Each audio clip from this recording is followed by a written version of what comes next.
né? São 3, são 6, nunca 9. São 12. Glória a Deus. Pastor Márcio, que bênção você está conosco. Que bênção a Raquel está aqui conosco também. Vou deixar o senhor se apresentar, tá? E o senhor é recebido com muito carinho. Já foi recebido aqui pela igreja com carinho. Já está no nosso coração aqui. Então deixa Deus te usar. Seja bem-vindo.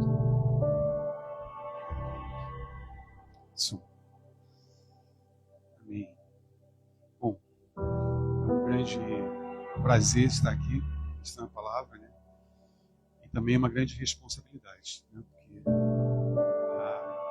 compartilhar não aquilo que nós achamos, aquilo que a gente, uma visão pessoal, mas aquilo que é a vontade de Deus e muita responsabilidade. Então não é simples assim pregar, né? Eu já tenho 40 anos de estrada, só de ministério 35. Então eu digo a vocês, não é simples subir num culto e pregar. É fácil passar uma teoria, uma visão, uma ideia, mas ministrar aquilo que Deus quer falar é um pouco mais complicado. E exige ouvir de Deus o que Ele quer falar e não aquilo que nós achamos que deveremos falar. Quando eu tenho a oportunidade de ministrar a palavra, seja em outro lugar ou seja na igreja da qual eu sou pastor, eu prefiro ficar atento aos sinais na semana que antecede a palavra. Porque Deus fala com cada um de uma forma, né? Comigo Ele fala através de sinais, né? Então Ele não aparece um anjo assim e fala, a palavra é essa, né?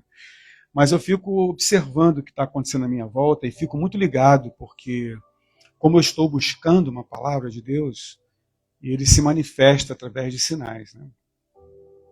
E o que eu vou falar hoje foi numa reunião, eu estava com a minha filha, comemorando o aniversário dela, estávamos com amigos, e na conversa veio um assunto, né? E quando esse assunto veio, Deus falou assim, ó, olha aí, ó, é isso que eu quero que você fale. E eu falei, caramba, né? E eu peguei aquela, porque eu não sei se com vocês é assim, mas parece que Deus ele dá uma, se for na Bíblia, ele bota um foco no texto assim, bota uma luz assim, ó, isso aqui, rapaz, olha isso aqui. Mas quando é uma comunhão, que tem pessoas falando, e quando você tem uma coisa auditiva, parece que ele aumenta a voz da pessoa, ou daquele que está falando, e aí você, puxa, Deus está me chamando a atenção para algo, né? Então, aí eu peguei essa expressão que foi usada por essas pessoas, e aí eu falei, caramba, eu preciso falar sobre isso. Aí eu fui já diante de Deus com um tema, né?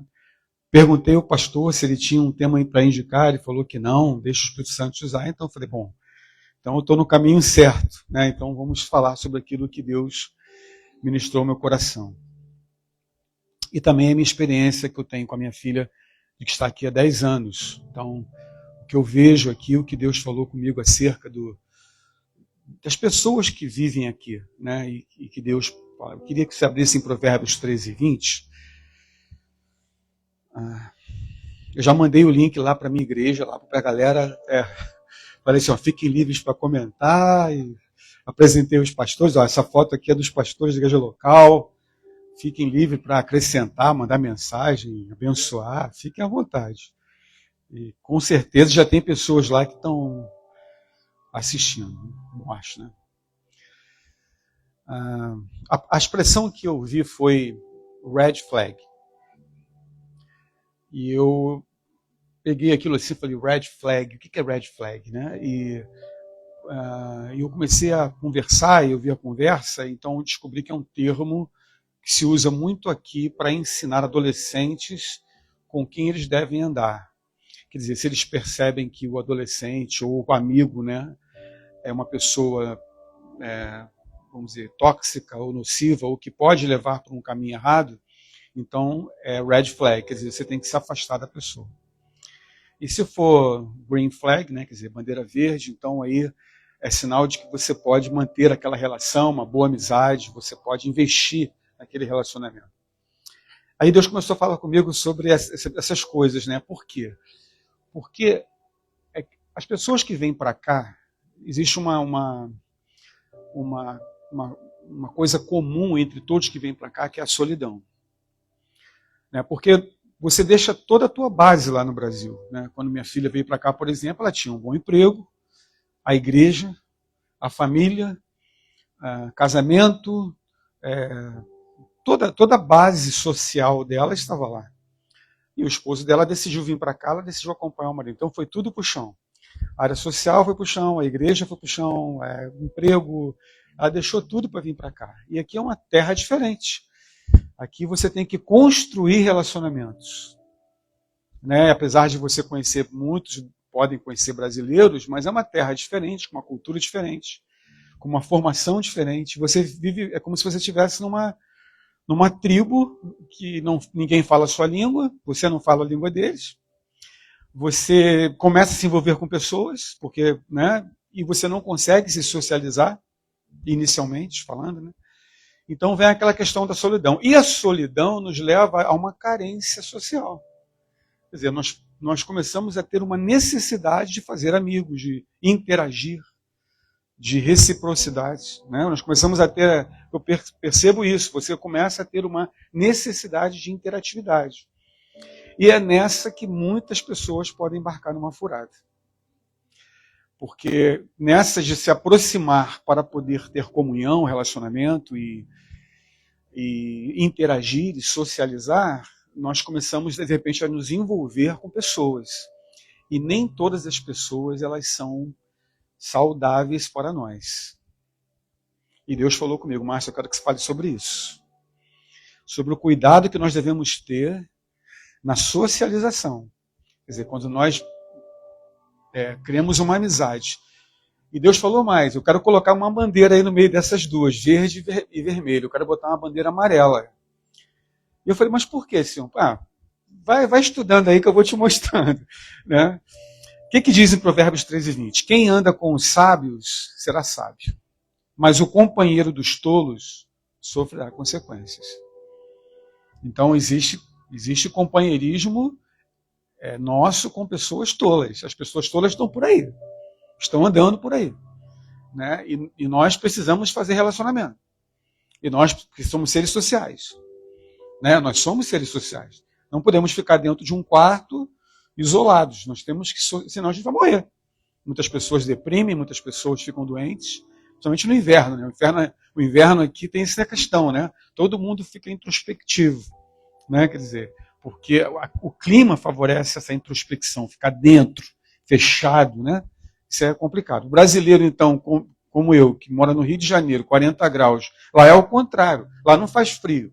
Lá só faz frio quando tem frente fria. Uma semana, 15 dias no máximo. O resto é 40, 38, 35, né? E eu e minha filha gostamos de praia. Então o único lugar que eu fico feliz quando está 40 graus é ou no ar-condicionado ou na praia. Então é normal para mim, sábado de manhã, pegar a moto e praia. Porque nem minha esposa, nem a minha filha mais nova gostam de praia. Então eu vou para a praia. Na praia eu fico, estou na praia. Como é bom, né? Ali, porque eu vou para uma praia deserta, que é o Recreio, é só a família que vai lá, é na reserva, então não tem muvuca, né? Não tem aquela... Sabe o que é muvuca? Não é? Tô brincando.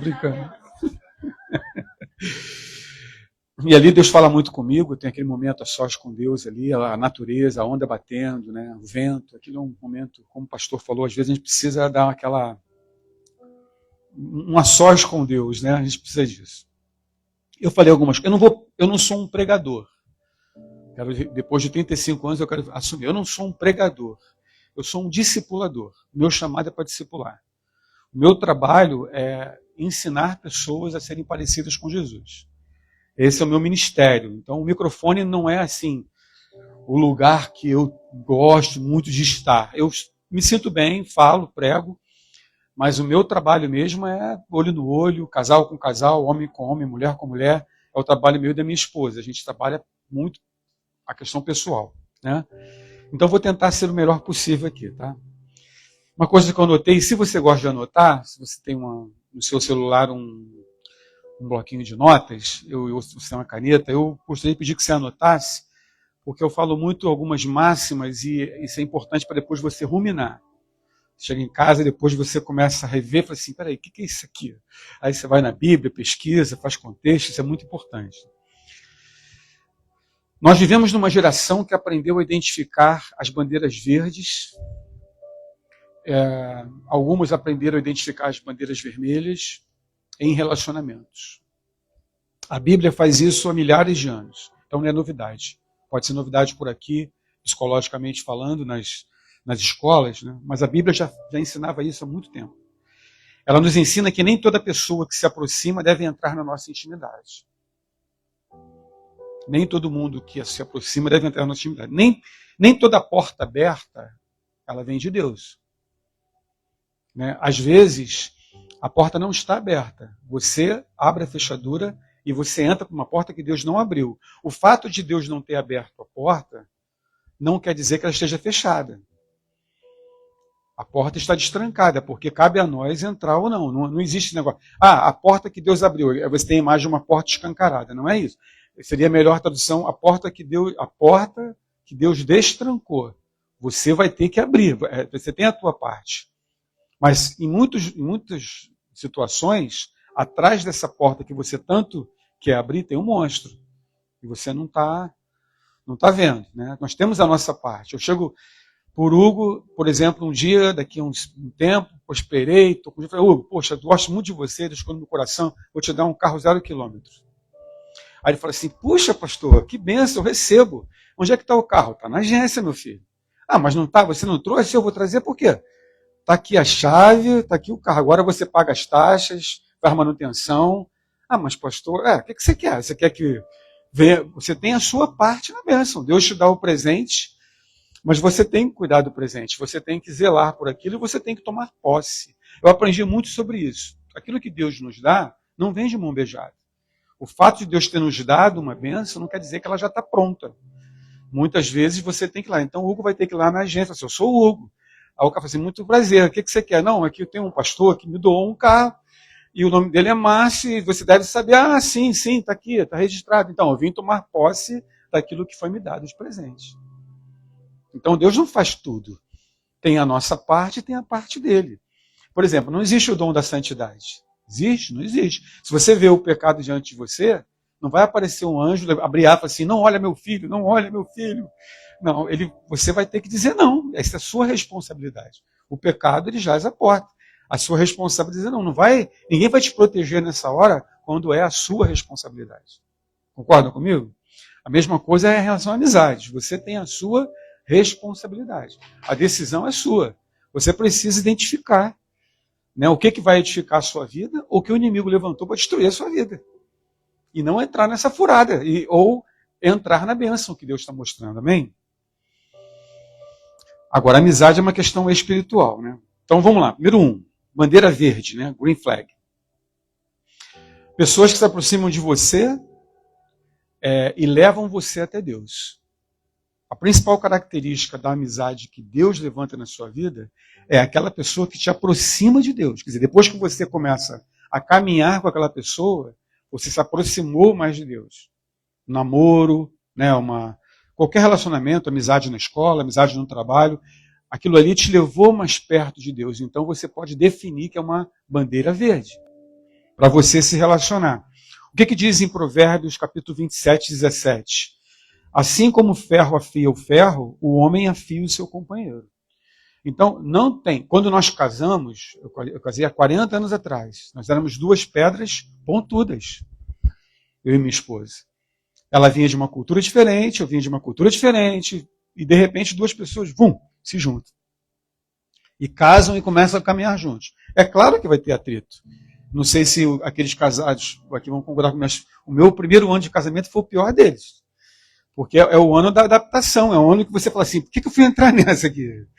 Eu já que estava com a cabeça, mas porque é aquela fase dos atritos que você, as diferenças florescem, né? Elas aparecem muito. Mas se você deixar o tempo passar, não for precipitado, se você não tornar o caldo, ou chutar o balde, ou se você tiver um pouco mais de paciência, essas pedras vão se atritando, se atritando, se atritando, e com o passar dos anos elas vão se encaixando. E chega um tempo, como eu, por exemplo, que eu e minha esposa somos casados. As pedras estão completamente ajustadas uma à outra. O tempo fez com que nós nos ajustássemos. Ela mudou naquilo que tinha que mudar, eu mudei. Não é quer dizer que somos perfeitos, não. Ainda temos nossos atritos, mas nós aprendemos a lidar com os atritos com o tempo. Então vai ajustando. A amizade é a mesma coisa. Não tem como você caminhar junto com uma pessoa e não haver influência.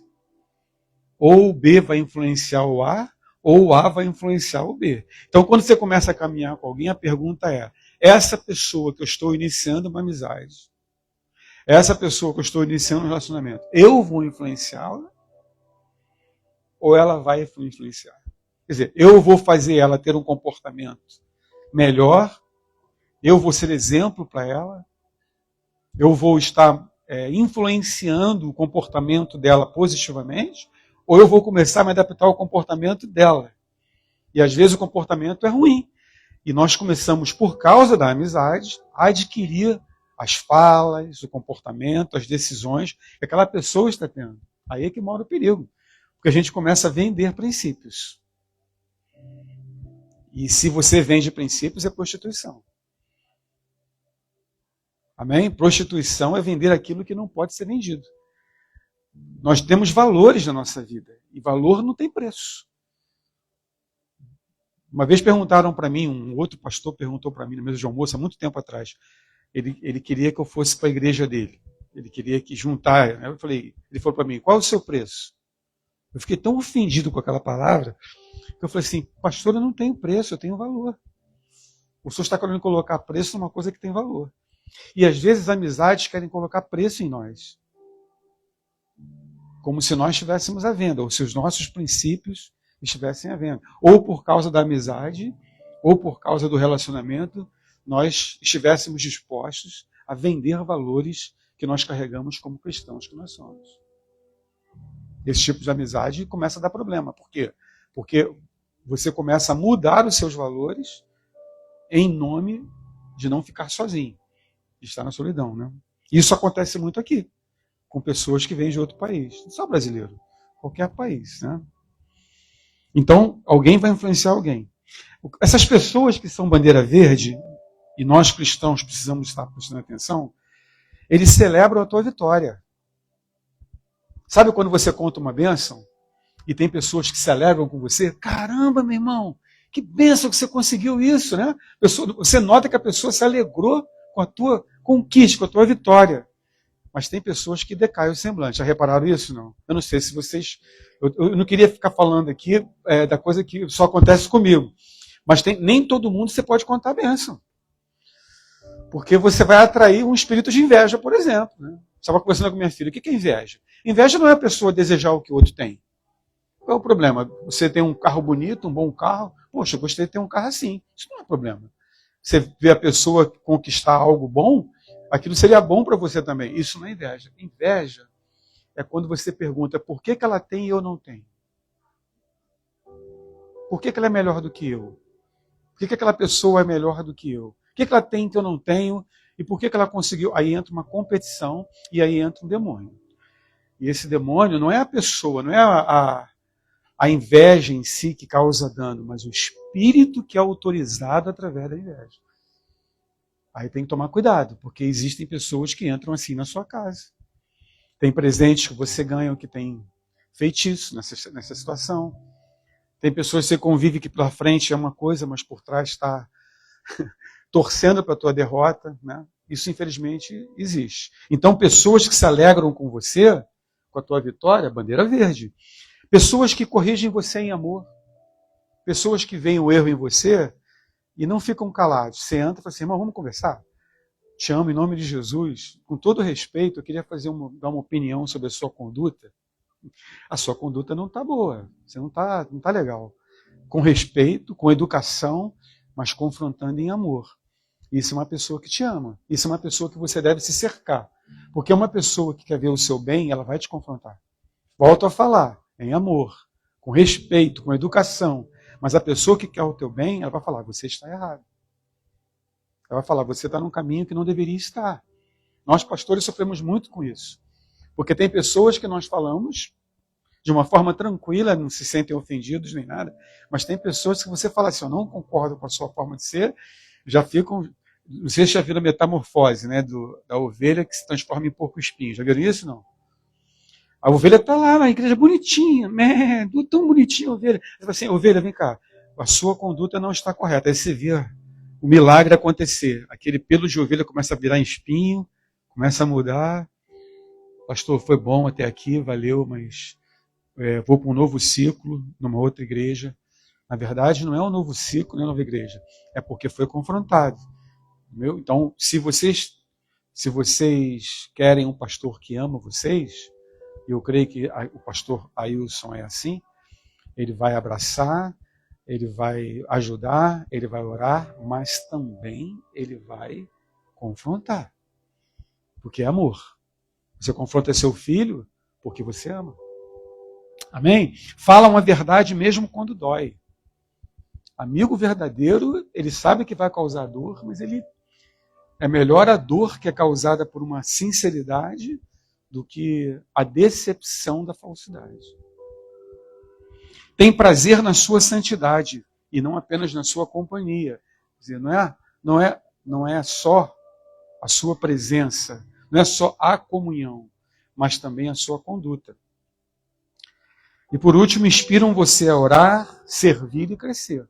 Você anda com pessoas boas que Deus levanta, elas vão ser inspiração para você. Eu preciso orar mais, eu preciso servir mais, eu preciso crescer, eu preciso aprender mais de Deus. Opa, bandeira verde. Então eu posso deixar essa pessoa ir entrando na minha intimidade, entrando na minha casa, entrando no meu convívio, porque eu estou me tornando uma pessoa melhor desde que eu comecei a conviver com essa pessoa. Então, uma boa amizade. Isso nós ensinamos para os nossos filhos adolescentes. Agora eu tenho uma neta de 4 anos e uma neta de 1 mês. Eu falo para o meu genro, vai começar tudo de novo. Daqui a pouco vai começar a ponte da adolescência. Quer dizer, eu costumo dizer que a adolescência é uma ponte, né? Que tem um começo lá para os 9, 10 anos, quando termina a primeira infância. Aí sobe, aí depois lá para os 19, 20 anos começa a descer. Esse período é complicado.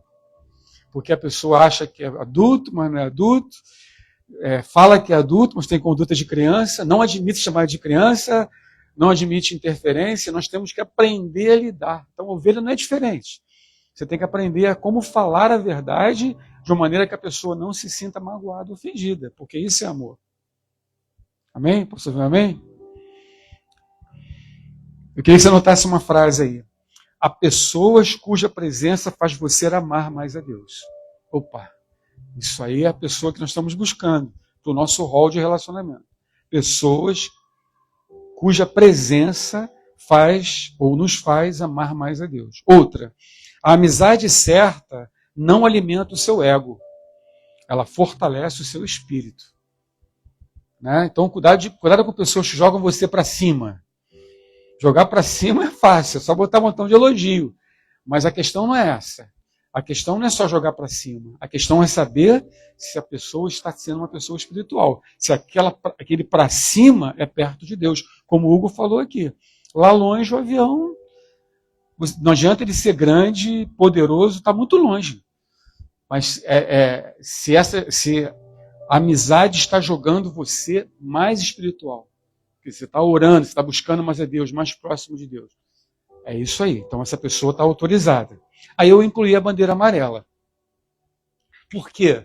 Porque a bandeira amarela, porque nós somos muito, muito bons em julgar as pessoas.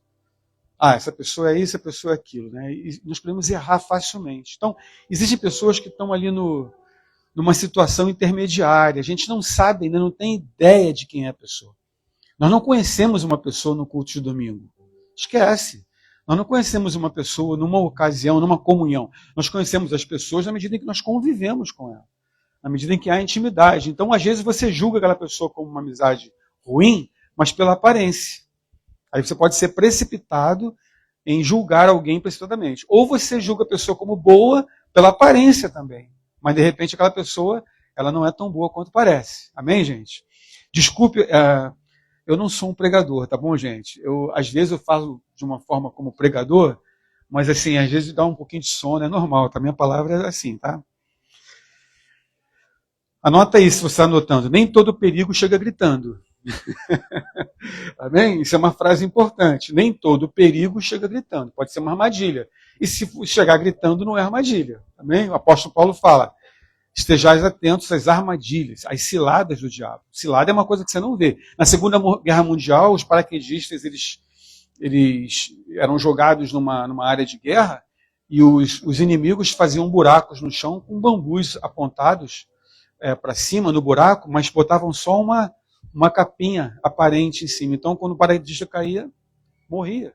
Porque aquilo era um perigo invisível, né?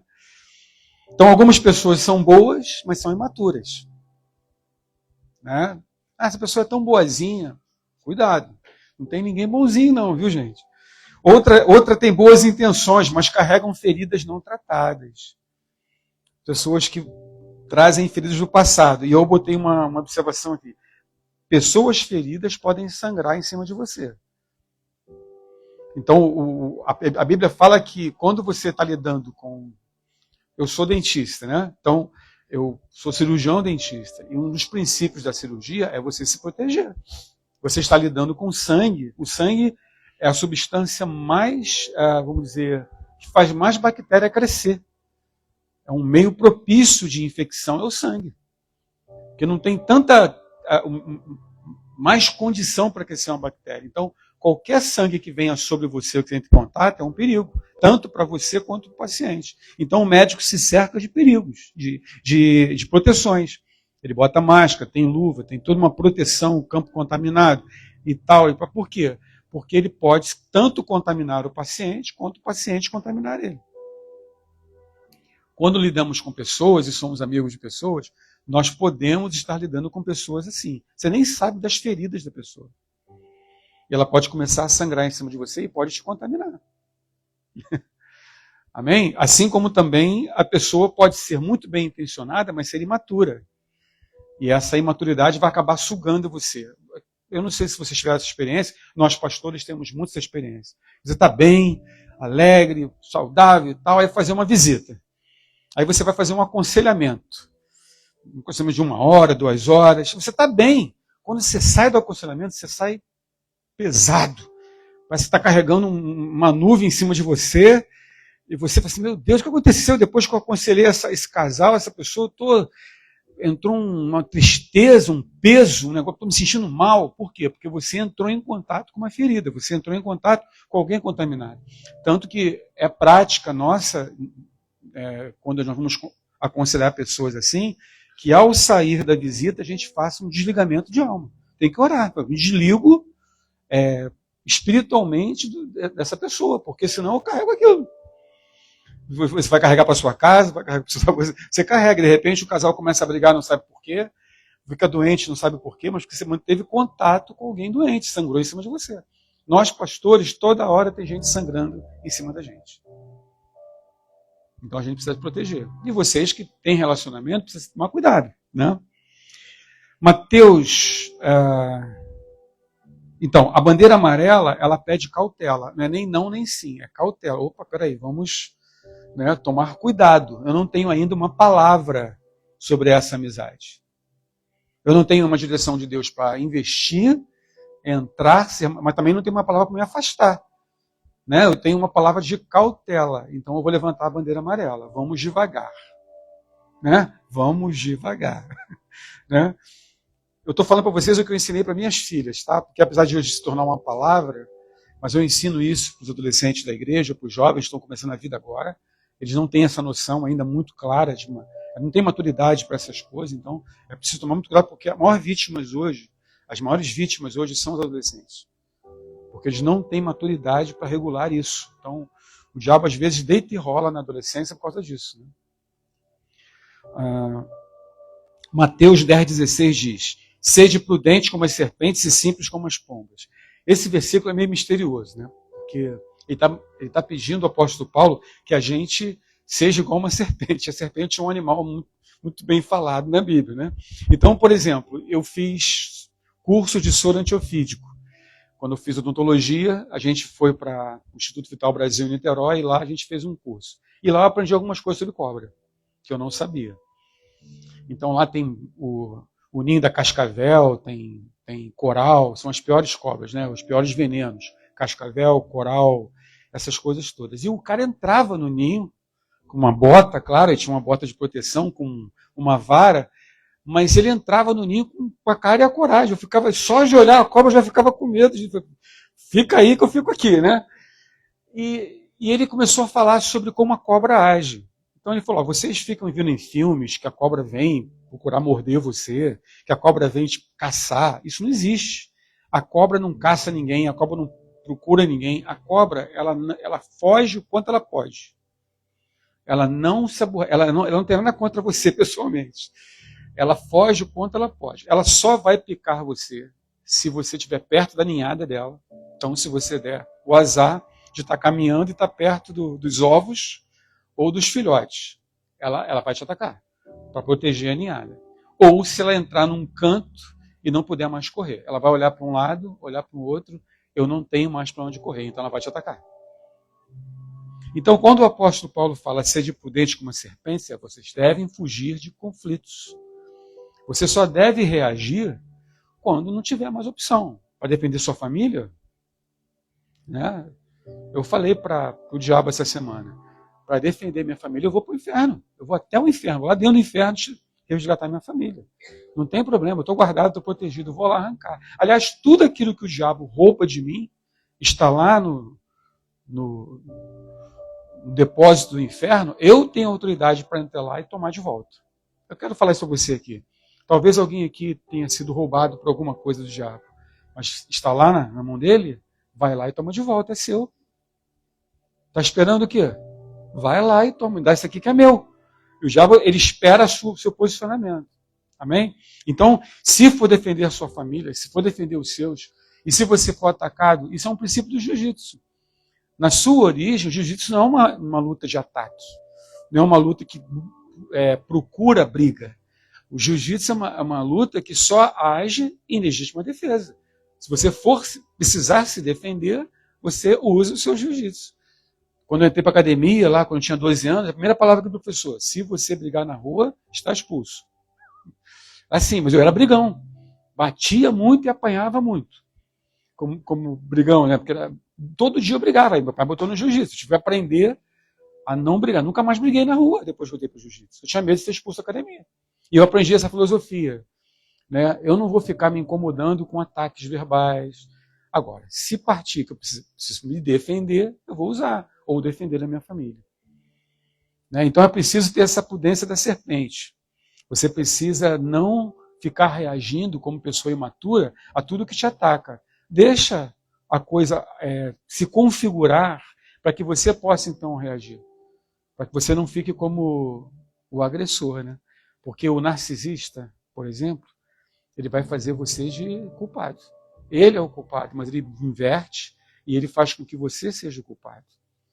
Né? Porque busca de você uma reação destemperada. E você pode estar lidando com um narcisista. Como é que vai saber? Essa sua amizade pode ser uma amizade narcisista. E aí, meu irmão, aí é complicado. Né? Observe. Então, nessa questão, por exemplo, da bandeira amarela, você tem que observar mudanças repentinas de comportamento. A pessoa vem mudou de uma hora para outra. O cara é doido, maluco, era assim, e de repente o cara... Cuidado com isso. Bandeira amarela, entendeu? Você não vai cortar relacionamento, mas você fica, né? Fica de olho. Né? Ciúme excessivo, né? Somente em relação a casais, né? Quando entra um ciúme assim que já é posse, já é uma questão de possessividade, não um ciúme saudável, um ciúme de quem você gosta, um ciúme de que você quer realmente que a pessoa fique com você, mas aquele ciúme opressor, aquele ciúme que manipula, o ciúme tóxico, né? Vamos colocar assim. Isso acontece em todos os níveis. Pai, filho, filho, pai, casal, pastor, ovelha. Acontece demais, né? Oscilação de caráter. A pessoa tem um caráter X que aparece, daqui a pouco começa a ter uma conduta assim. Você começa a ver traços de caráter que nos primeiros 6 meses de convivência você não via. Mas a pessoa não manifestava porque não tinha intimidade, comunhão. E falta de responsabilidade. Você começa a ver que a pessoa precisa levantar a bandeira amarela. Não significa abandonar a pessoa, mas significa diminuir a velocidade. Então, uma coisa importante, a velocidade na comunhão. Às vezes nós entramos muito de cabeça num relacionamento, seja de namoro, seja de amizade, seja de qualquer coisa. Não podemos entrar de cabeça, porque se nós entrarmos de cabeça, não estamos vendo o fundo. E a gente pode bater a cabeça e ter um problema sério. Então nós temos que ser prudentes no início de um relacionamento, e principalmente as pessoas que moram num país diferente, num país que um montão de gente aparece à sua volta, querendo relacionamento, querendo fazer amizade, você é proposto diante de vocês a amizade, de repente você está entrando de cabeça numa relação de amizade, o que quer que seja, sem ainda você ter uma ideia clara. Por isso que, por exemplo, eu sou a favor do tempo de oração antes do namoro. Né? Não é porque a gente é conservador, é porque o adolescente ele não conhece a vida. Ele não sabe muito bem regular, né, conhecer o caráter. Então, dependendo do adolescente, você fala assim, irmão, 3 meses de oração, tá bom? Oração e jejum, não pode pegar na mão, não pode... Mas por quê, pastor? Porque Deus tem que ser o primeiro lugar na sua vida. Você vai entrar numa relação onde a pessoa é mais importante do que Deus, isso não vai dar certo. E nós temos hoje casais na igreja que eu conheci adolescente, 10 anos, 9 anos, 8 anos, estão lá, são líderes hoje. Quase todo o presbitério chegava na igreja adolescente, hoje são líderes. Profetas, evangelistas, pastores, mestres, líderes de intercessão, tudo. Até as pessoas que têm mais idade entram nesse ritmo. Há mais ou menos 15 anos atrás, uma senhora de 30 anos teve que entrar na oração. Né? Mas, pastor, eu tenho 30 anos, mas o diabo é eterno, já vive muito tempo, entendeu? Vamos brincar com o diabo, não. Vamos orar. Então entra lá, João, uma vez por semana, orar. Estão juntos para orar, né? Orar. Aí depois vai liberando, né? Mas estão lá até hoje, né? Uma frase que você deve anotar se você quiser. Discernimento é o freio que Deus coloca antes do acidente. Discernir é o freio que Deus coloca antes do acidente. É uma frase importante, né? Nem toda pessoa precisa sair da sua vida. Algumas apenas não podem entrar no lugar de confiança. Então existem níveis de amizade. Há pessoas que eu falo assim, olá, tudo bem? Só isso. Mais nada. Tem pessoas que eu falo, olá, tudo bem? Hoje está quente, né? Como é que você está? Tudo bem. Beleza. É o outro nível. A gente entra um pouquinho na... Existem pessoas que falam, vamos almoçar lá em casa. Né? Aí você está convidando. Quando você convida alguém para a sua casa, você convida para a sua intimidade. Né? E a sua casa é um quartel-general. Se Deus entra na sua casa, ele faz a obra. Se o diabo entra na sua casa, ele destrói a sua vida. A sua casa é a última instância de proteção. Então a sua casa tem que ter proteção. Tem que vigiar quem entra na sua casa, quem passa tempo na sua casa, porque... Né? O diabo não está brincando. Por último, pastor, eu nem perguntei o tempo. Né? Bandeira vermelha. Pessoas que representam perigo espiritual. Existem amizades que Deus nunca pretendeu que permanecesse na sua vida. Você que forçou a barra. E aí você colhe as consequências e culpa Deus. Não. Não culpe Deus por aquilo que é sua responsabilidade. Não vigiou, não prestou atenção, deixou entrar na sua vida, agora vai ter que descascar esse abacaxi. E aí, para você se desvencilhar é muito mais difícil, porque você cria uma coisa chamada ligação de alma. E quando você cria uma ligação de alma, você cria uma dependência emocional. Então, se você descobre, depois de um ano, que você fez amizade com uma pessoa errada, ou que você entrou num relacionamento com uma pessoa errada, e você criou uma dependência emocional, para sair, irmão, olha, é uma luta. Porque você criou uma dependência emocional. Você não consegue mais viver normalmente sem aquela pessoa. Tudo bem, se você é casado, eu sou dependente emocional da minha esposa, tenho 40 anos de casado. Sem ela não vivo. Né? Ok, mas isso não pode valer quando é uma amizade nova, quando é um namoro, porque se você criar essa dependência, você vai tirar Deus do trono. E quem vai entrar no trono é a pessoa. E aí todas as decisões da sua vida, elas passam a ser de acordo com aquela pessoa e não com Deus. Você não quer mais saber do que Deus acha, você não quer saber mais do que os irmãos acham, você não quer saber mais do que o pastor tem a dizer. Se você está com a pessoa, você está bem. Se você não está com a pessoa, você está mal. E os narcisistas deitam e rolam quando encontram pessoas assim. Porque há pessoas que mapeiam você. Eu quero falar uma coisa, deixa eu falar uma coisa para você. Quando eu vim para cá, o diabo me mapeou. Porque eu chego aqui, eu mapeio a cidade.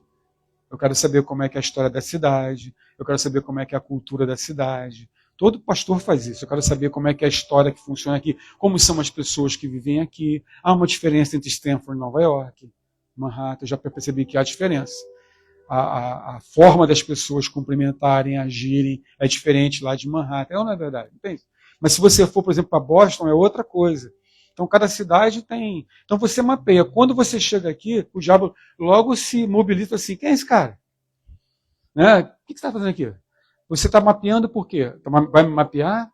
Você vai me confrontar aqui? Eu falo, vou. Então, eu vou te mapear. Então, eu vou mapear suas fraquezas, vou mapear onde eu posso te derrubar. Está pensando que você vai chegar aqui? Não, você não vai. Não é assim. O território é meu. Aí, não, mas eu sou a igreja. E as portas do inferno não prevalecem contra a igreja. Então, eu estou aqui eu tenho um propósito. Independente de qualquer pessoa, eu, pastor, outros crentes que vêm nessa cidade, o propósito é o mesmo. As portas do inferno não vão prevalecer em Stanford. Aí você começa a incomodar o diabo. Porque há crente que não incomoda. Porque o diabo não tem problema com a sua salvação. Ele não tem problema porque ele não pode mexer nisso. A salvação é pela graça, pela fé, não tem como mexer nisso. Agora, ele pode mexer na sua mobilidade. Através de ataques, ele pode paralisar você. Então você vai ficar 10, 15, 20, 30 anos aqui e não vai fazer a diferença. Prontinho para ir para o céu. Acabou. Chegou no céu. E aí, meu filho? Então, estou salvo, legal. Mas o que você fez com o tempo que você ficou lá? Nada. Porque o tempo todo, as minhas fraquezas, as minhas debilidades foram aproveitadas pelo diabo e eu passei meu tempo todo na terra paralisado. Não consegui cumprir o propósito. É ou não é verdade? Então, quando você vem da sua casa para a igreja e fala assim, hoje, Satanás, eu vou arrumar um problema com você hoje. Né? Você fala assim, essas coisas são coisas que complicam, né? Eu vou arrumar um problema. Eu vou, onde você estiver, olha, eu estou aqui, hein? Estou aqui, eu piso aqui no estádio e falo assim, eu estou aqui, vou te arrumar um problema. E Deus falou assim uma vez comigo, você tem que entender que Nova York, Manhattan, os Estados Unidos é uma terra de Mamon. E Manhattan é o trono. Então, quando você pisa em Manhattan, você está pisando no trono do capeta. Você está no meio da muvuca ali. O negócio é sério. Então, quem pisa aqui com o propósito de desfazer o que o diabo faz, vai ter problema. Você vai... Agora, se o objetivo é só frequentar a igreja, o diabo fala assim, tranquilo, aquilo ali não fede nem cheira. É só frequentador de culto domingo. Beleza, não faz mal a ninguém. Amém? Desculpa aí. Vamos lá, 1 Coríntios 15, 33. É porque às vezes me empolgo, começo a falar demais. As más companhias corrompem os bons. O que são costumes? Valores. Você carrega. Você trouxe valores do Brasil, você trouxe valores na sua vida que seus pais te ensinaram, você trouxe valores do que você aprendeu na carreira cristã. Chega aqui, o que o diabo faz? Mais companhias. Para quê? Para corromper os seus valores. Como é que o diabo trabalha para derrubar uma pessoa? Valores, princípios.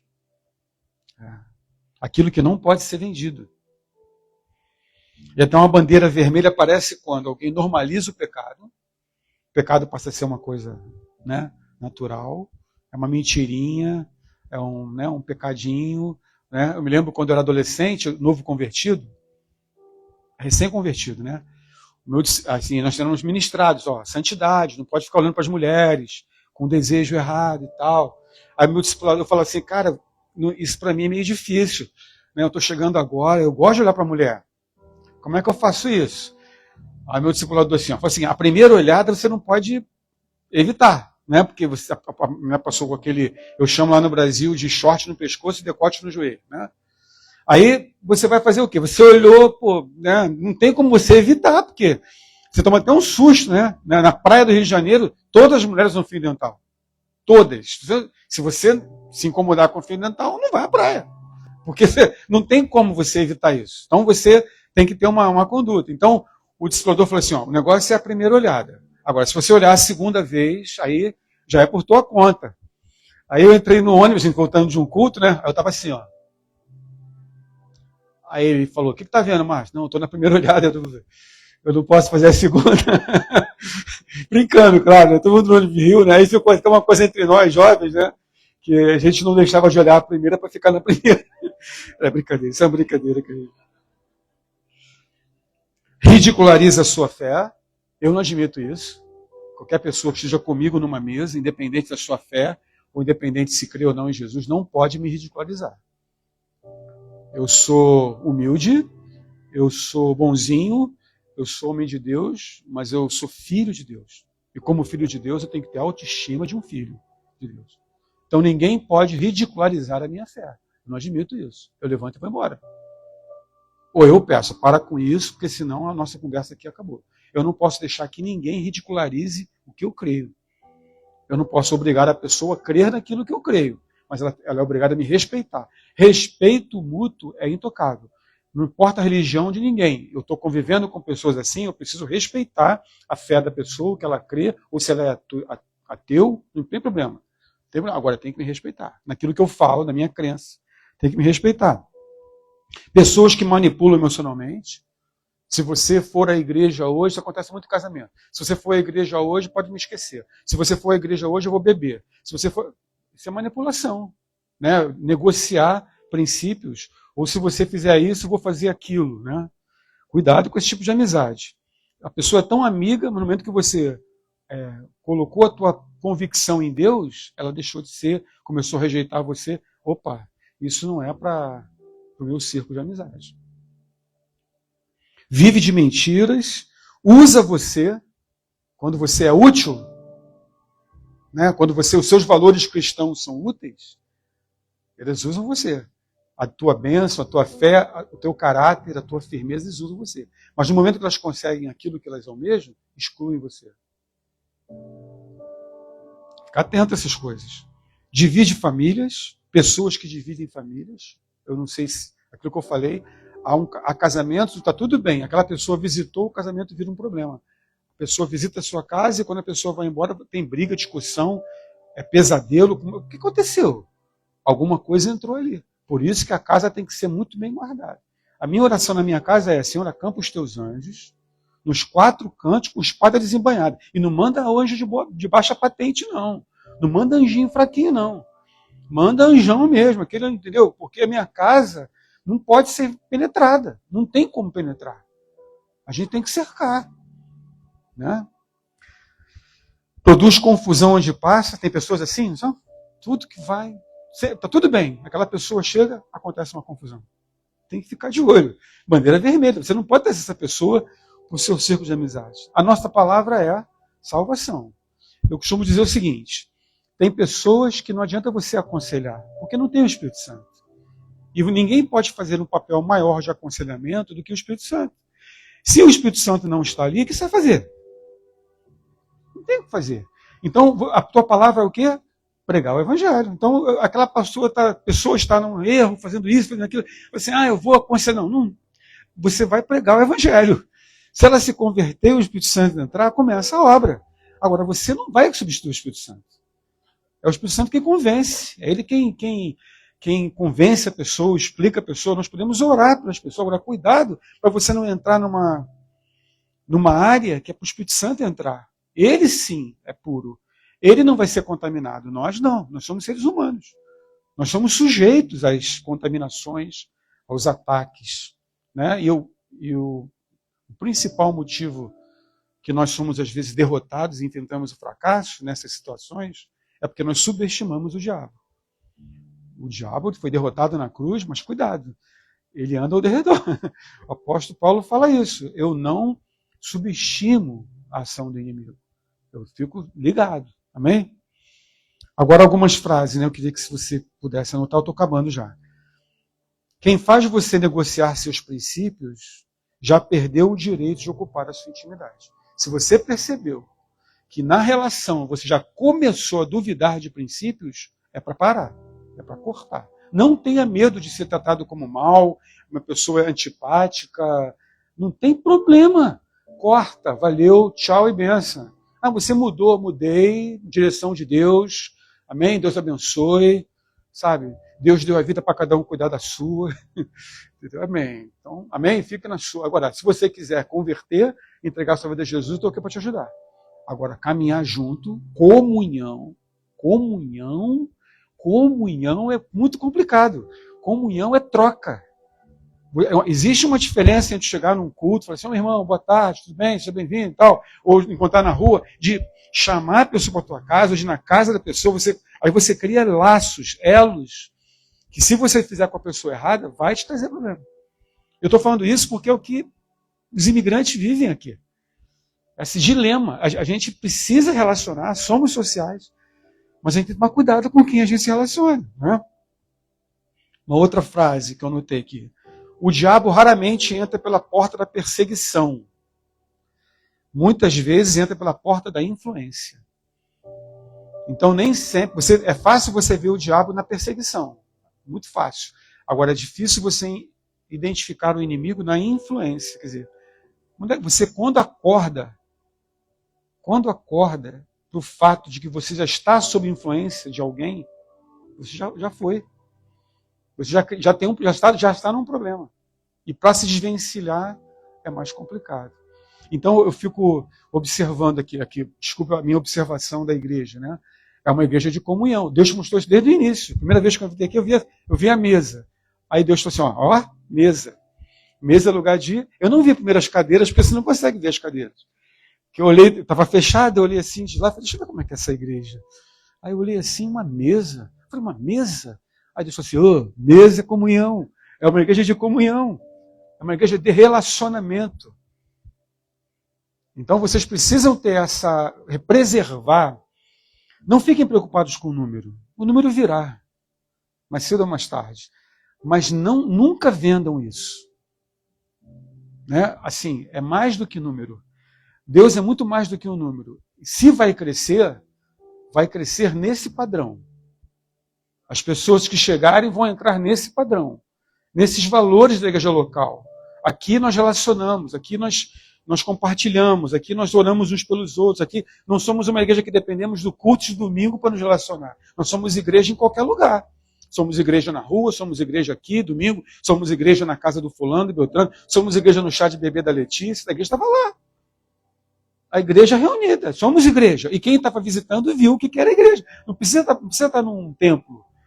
As pessoas viram que havia uma igreja reunida ali.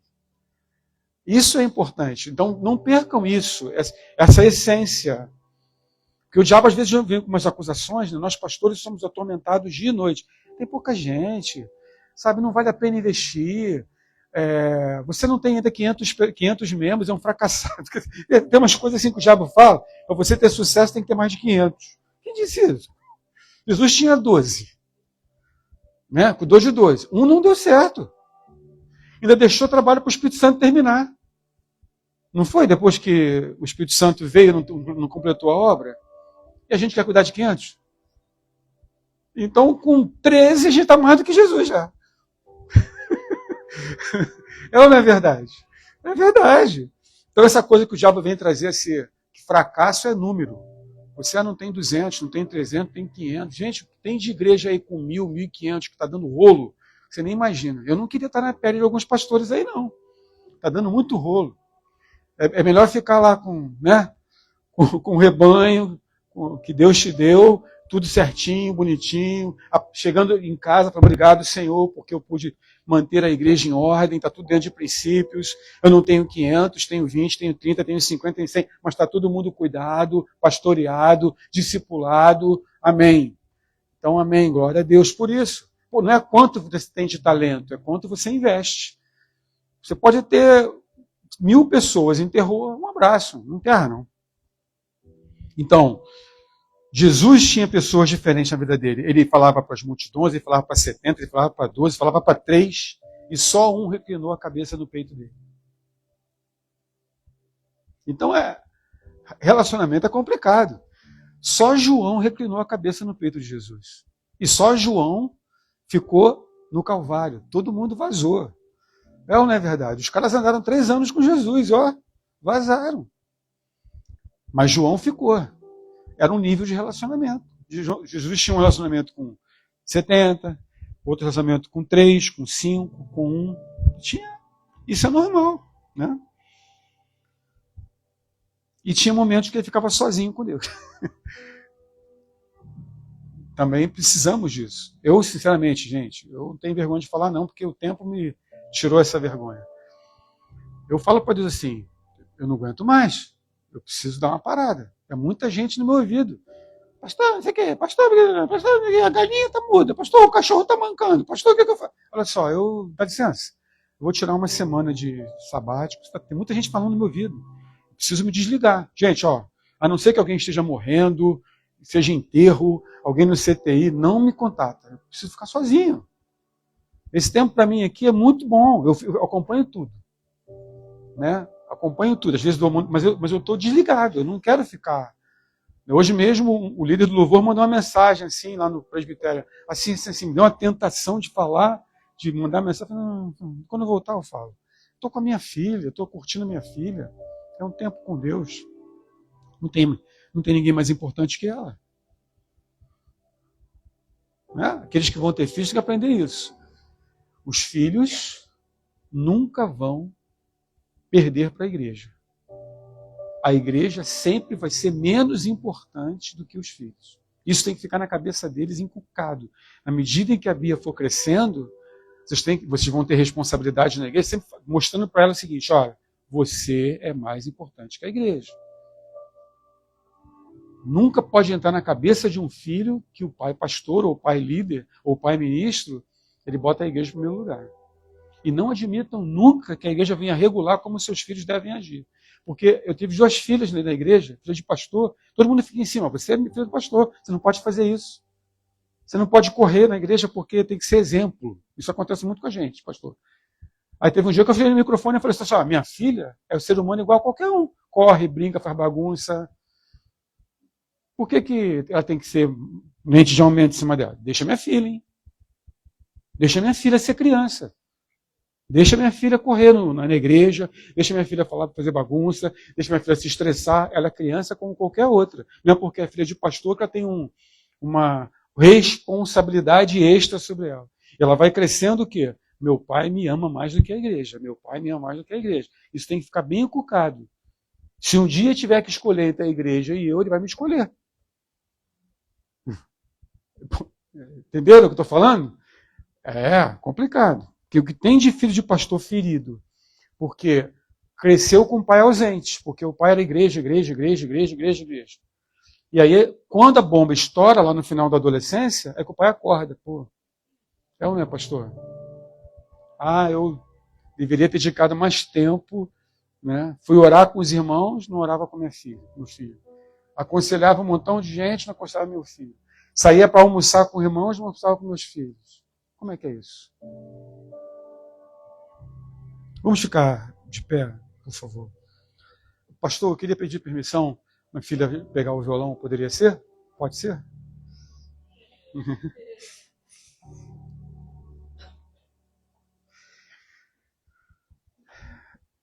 Três perguntas que nós devemos fazer. De quem eu devo me aproximar? De quem eu devo me aproximar? Quem eu devo observar? Né? Não é aproximar nem se distanciar, mas quem eu devo observar. E você sabe, eu quero tirar uma coisa da sua cabeça. Não existe pastor inocente. Pastor Ailson, pastor é intencional em tudo. Porque ele é responsável. Então, ele está numa festa, você pensa que o pastor está desligado? Ele está com... Eu sei disso, eu sou pastor. Então está lá um ambiente social descontraído, eu estou aqui com o olho na social e estou com o outro no espiritual. Eu estou vendo que um irmão fala, outro irmão fala, conduto de um, conduto de outro. O pastor tem esse radar, entendeu? Então, quem eu devo me aproximar? Quem eu devo observar? E de quem eu preciso me afastar? Não tenha vergonha de se afastar.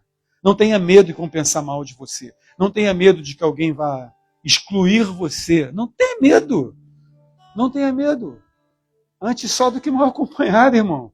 É verdade. Tem pessoas que é muito bom para a gente ficarem longe. É verdade, entendeu?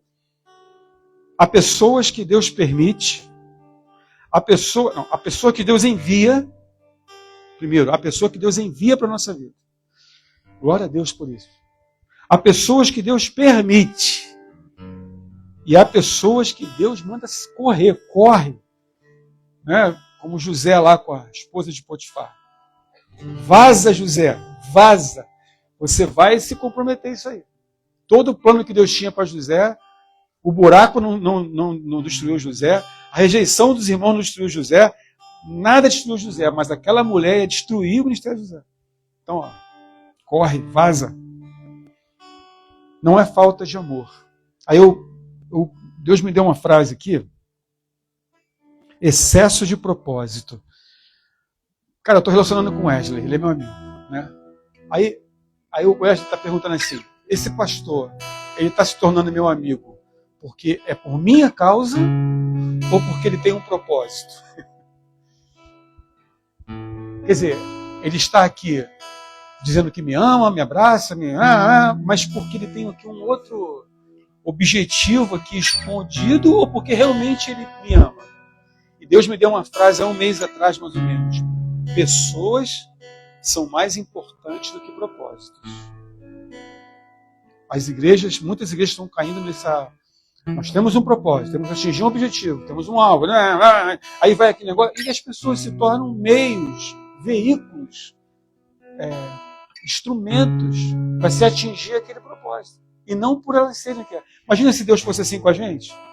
Eu tenho o propósito de salvar a terra. Então o meu amor por você tem essa condição. Eu só amo você se você evangelizar, se você me obedecer, se você fizer isso, se você fizer aquilo. Imagina. A gente estava roubado. Porque a gente é falho pra caramba, né? Agora, eu sei que Deus me ama por aquilo que eu sou, filho. O filho pródigo estava lá no meio da lama, mas era filho. Estava fora do propósito, mas era filho. Nunca deixou de ser filho. Eu tenho que chegar diante e falar assim, Senhor, eu estou aqui, ó, pequei, fiz isso aqui de errado, errei nisso aqui, não acertei naquilo ali. Eu falo assim, tá bom, eu sei, antes que você fale comigo, eu já sei tudo isso. Mas agora eu quero te abraçar porque você é meu filho. Depois a gente conversa sobre os teus erros. Mas primeiro eu vou te fazer te sentir seguro. Aí Deus me abraça, Deus me dá o colo, Deus me dá a autoestima necessária. E quando eu me sinto curado, amado, querido, por ser quem eu sou, aí ele fala, agora vamos falar sobre os seus erros. Porque a pessoa é mais importante do que ela faz.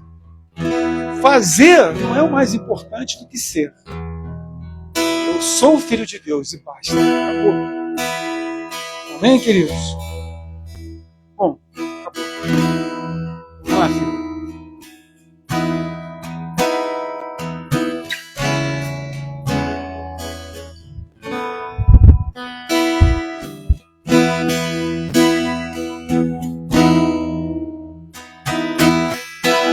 Os olhos do meu coração, abra os olhos do meu coração, quero te ver, quero te ver. Coloque a mão no seu coração. Abra os olhos do meu coração,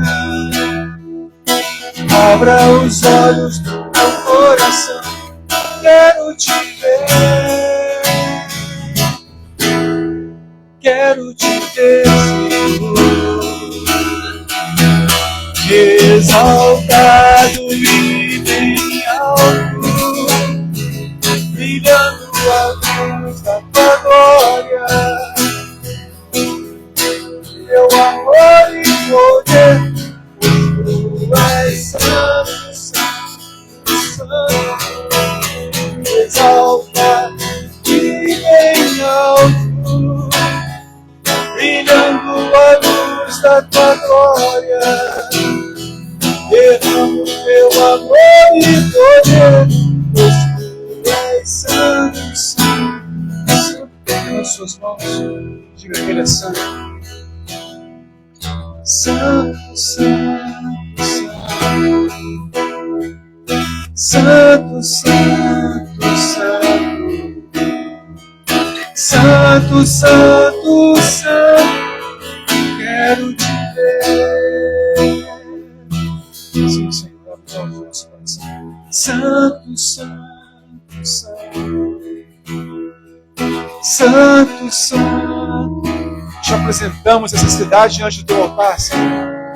Toma essa cidade em tuas mãos, Senhor. Transforma essa cidade. Seja uma cidade que abra os olhos para te ver, Senhor. Mais uma vez, diga Santo. Aleluia. Senhor. Teu Espírito venha soprar na cidade de Stanford, Senhor. Ó Deus, cada casa, Senhor, receba, Pai, o vento do teu Espírito, Senhor. Famílias sejam transformadas. Homens e mulheres sejam transformados, Pai. Adolescentes sejam transformados. Que o vento do teu Espírito sopre nesse lugar, Senhor. Sopre nesse lugar, Pai. E transforme vidas, Senhor.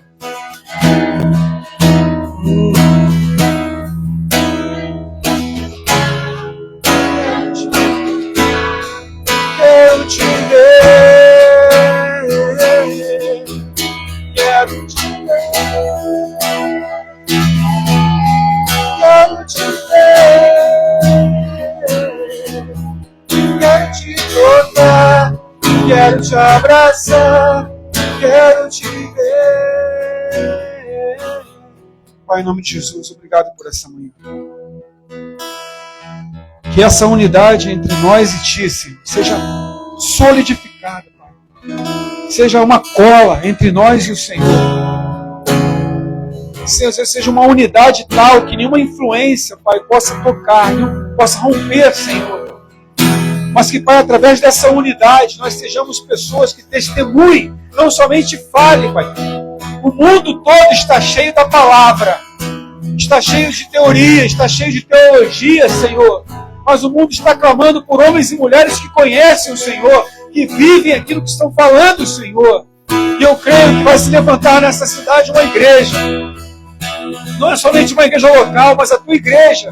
Eu creio que há muitos homens e mulheres nessa cidade que nesse momento estão de joelhos no chão, orando, buscando, Pai, para a transformação dessa cidade, dessa nação, Senhor, que abandonou o Senhor, que tem trocado os valores do teu reino pelos valores do dinheiro, Senhor. As famílias estão sendo destruídas. Ó Deus, as drogas, a prostituição estão entrando nas escolas, Senhor. Essa nação que tem uma base cristã, que tem uma base da tua palavra, precisa ser restaurada, Senhor. E eu declaro homens e mulheres dessa nação, de qualquer nação que venha para cá, que vão se levantar e levantar um clamor por essa nação. Ó Deus, e o Senhor vai mudar, vai restaurar, ó Deus, os Estados Unidos, ó Deus, a situação que eles tinham antes, quando havia o temor de Deus dessa nação. Quantos missionários foram enviados ao mundo por essa nação? Ó Deus, quantas pessoas se tornaram modelo, exemplo de casamento, de criação de filhos, de finanças, Senhor. Mas o diabo tem tentado roubar isso, mas eu quero declarar essa manhã, não conseguirá. Nós estamos aqui como igreja para declarar que as portas do inferno não prevalecerão contra a igreja do Senhor. Nós declaramos, Pai, que esses 7.000 que não se dobraram vão se levantar nessa nação, Pai. Ó Deus, esses profetas, Elias pensou que estava sozinho, mas não estava sozinho. Há homens e mulheres dessa nação que estão com os joelhos no chão e com as mãos no teu altar, Senhor. Ó Deus, que isso aconteça nesse lugar. Levanta homens e mulheres com testemunho. Que quando aquele que não te conhece, aquele que está desviado, aquele que não te conhece, se eu tiver contato conosco, com essas pessoas, Pai, eles possam ser influenciados. Eu declaro essa cultura de destruição da família, essa cultura de quebra dos valores cristãos, ela não vai prevalecer contra a igreja do Senhor. A começar nessa igreja local, Pai. Ó Deus, levanta casamentos sólidos, casais que se respeitam, casais que são testemunho, Pai, na Tua presença. E as pessoas vão querer ser iguais a nós, elas vão querer saber qual é o segredo, elas vão querer saber o segredo para não separar, para não destruir a família, para ter caráter, para ter conduta. E o segredo é aquele que mora dentro de nós. O segredo é Jesus Cristo. E a palavra de Deus, através de vidas transformadas, multiplique nessa cidade, multiplique nesse estado, multiplique nessa nação. Em nome de Jesus. Em nome de Jesus. Amém, pastor. Muito obrigado. Acho que eu explodi a hora aí. Estende as tuas mãos, vamos orar na vida do pastor Márcio. Vai viajar amanhã, voltar para o Brasil. ia voltar no final do ano. Desculpa, eu ia voltar no final do ano. Mas nós temos na igreja um curso chamado Casados para Sempre. É um curso conhecido, né? E eu e minha esposa ministramos esse curso lá. E vai terminar no final do ano, porque nós fazemos 2 turmas por ano, né? Então devemos voltar aqui em janeiro. Se Deus assim permitir, estaremos aqui. Amém. Venham em janeiro e ministrem um resumão aqui do Casados para Sempre para nós. Eu sei que não dá para fazer, mas vim fazer uma ministração de casais, então, para janeiro.